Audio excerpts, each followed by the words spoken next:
Hey, good morning. Pamela here, and I've been staying in this little cabin out behind my parents' place. I drove from Seattle all the way to Minnesota, and my parents' house is vacant now.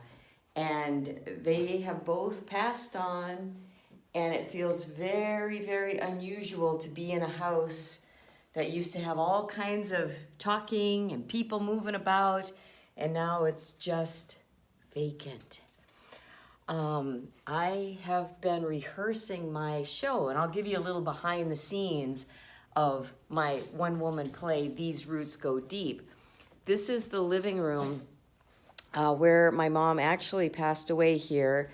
I've got it set up with my props now, and I'm rehearsing, and there's nothing quite like rehearsing a play where it actually happened so many years ago. I mean, I'm reliving this play as I rehearse it because I see, and hopefully you can see, the wide open space. And when I talk about the lawn where I'm calling for my dog, that's the actual lawn. And the pickup, or the shop where we store the tools and the pickup and the lawnmower, that's it.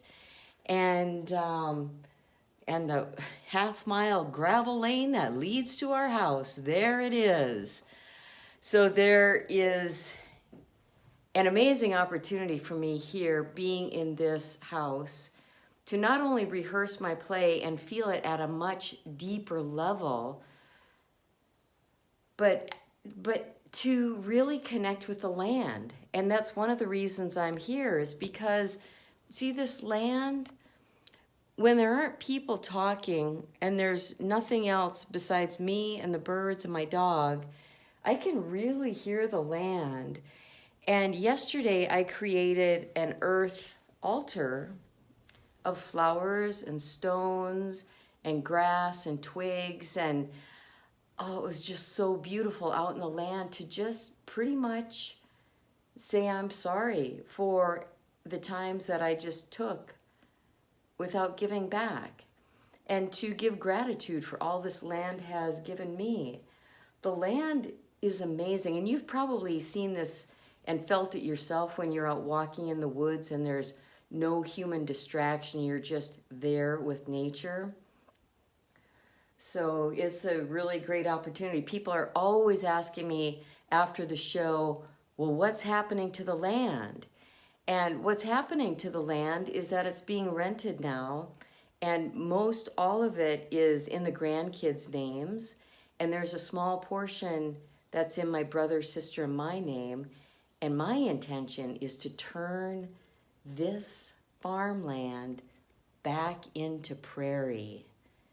I have there's about 147 acres total, and we're going in Thursday to see if we can't somehow turn it into a conservation area and let it rest. Because in the beginning of my show, I talk about riding with my dad in the wide open fields of alfalfa that covered over half of our farmland at Route 3, Fairmont, Minnesota. And that was the land right there when I was riding with my dad, and half of our farmland was in alfalfa. And now it's all corn, all soybeans, and Dad always told me that it's good to let the land rest. So I think it's time. And I'm really happy to be back here and be able to feel this land again, feel the experience of my show, so that when I perform it, it goes even deeper yet with the memories and the lessons and the emotion. So I hope you can see it sometime. I'm going to be performing at Pocahontas, Iowa on June 8th.